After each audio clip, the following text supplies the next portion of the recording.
All right, joining me once again here on the Matthew Filipowicz Show is Michelle Chen. Michelle is a journalist for outlets including In These Times and The Nation, which you can find at thenation.com. She is the co-host, along with Sarah Jaffe, of the podcast Belabored for Dissent Magazine. You can follow her on Twitter at Michelle Chen. Michelle, thank you so much for being on the show again. Hello. Hey, all right. So, Michelle, you recently wrote at The Nation on how a city in Florida has really passed a horrible, horrible law on giving food to the homeless. Tell us all about it.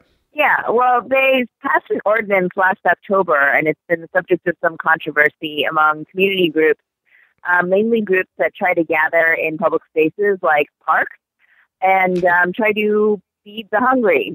They basically do things like, set up a meal distribution table. Someone might, generally pretty simple stuff, like someone will make a bunch of lasagna and bring it in those like tinfoil things and pass it out kind of buffet style.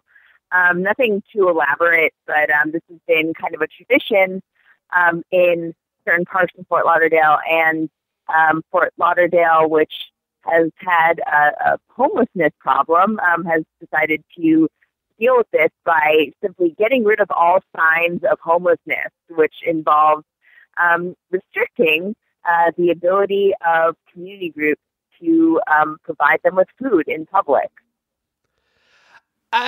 You hear that and you think it's like a joke, and you think it's like that this is something that no city would ever do, not even the most cold-hearted of Grinches or the Koch brothers would do, but they're doing it. The city is actually saying, no, groups, you cannot actually give food to the homeless. What is their logic behind this? It's a twisted logic, but what do they actually say is the logic behind this? Well, it's actually pretty in line with what you see in a lot of these sort of quality of life laws that you see cropping up in a lot of cities. And it's actually not uncommon, according to the research that some legal advocates have done.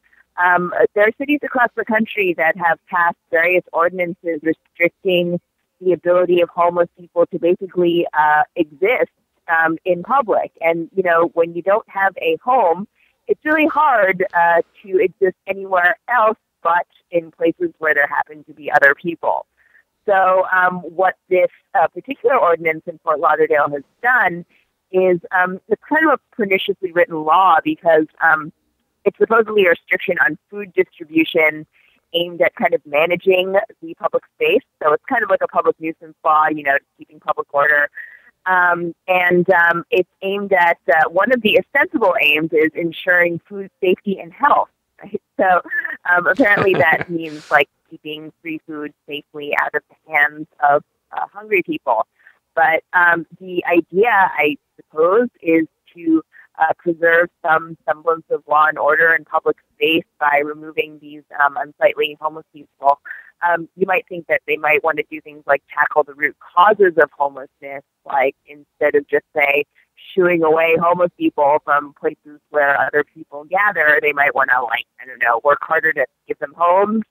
And it's ironic because Fort Lauderdale and the county has actually taken a bunch of measures to try to address the homelessness issue, and somehow this regulation got thrown in there, and it kind of reveals that in many cases, even when cities purport to be doing something to address homelessness, they are in large part motivated by the fact that it just looks unsightly to them.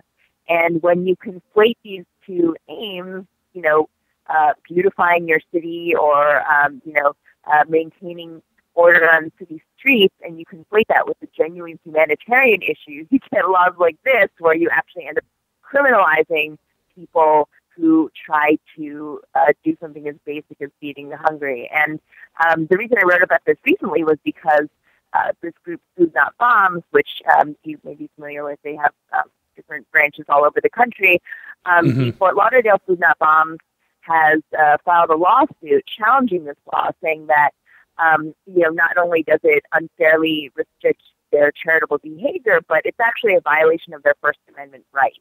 And I thought this was an interesting argument because they're saying it's not just about feeding the hungry. I mean, that is part of the purpose, but it's also them exercising their freedom of expression by saying, look, we're here we are engaging in this symbolic act of food distribution to show people, to make a public demonstration of the fact that hunger is a basic human need that must be stated, and it is everyone's collective social responsibility to ensure that people are provided for in your community.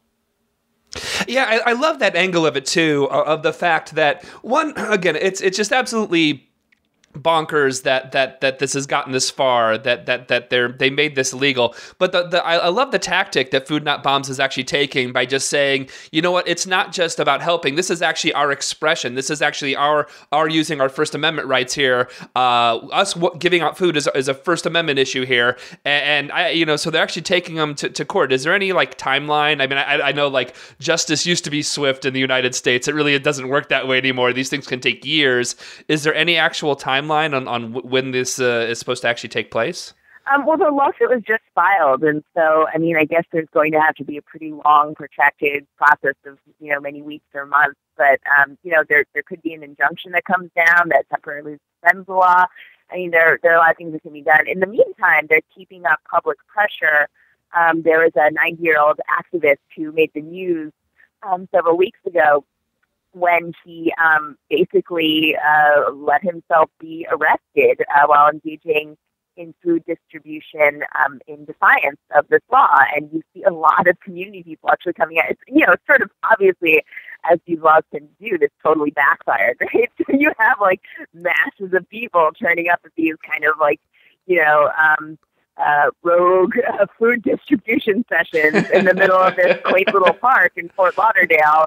And, people are actually, it is genuinely a political act now. And another reason I like that, because it turns this into a form of public protest. Because obviously, just like sweeping away homeless people from a park is not going to end homelessness, neither is passing out a meal every once in a while, right?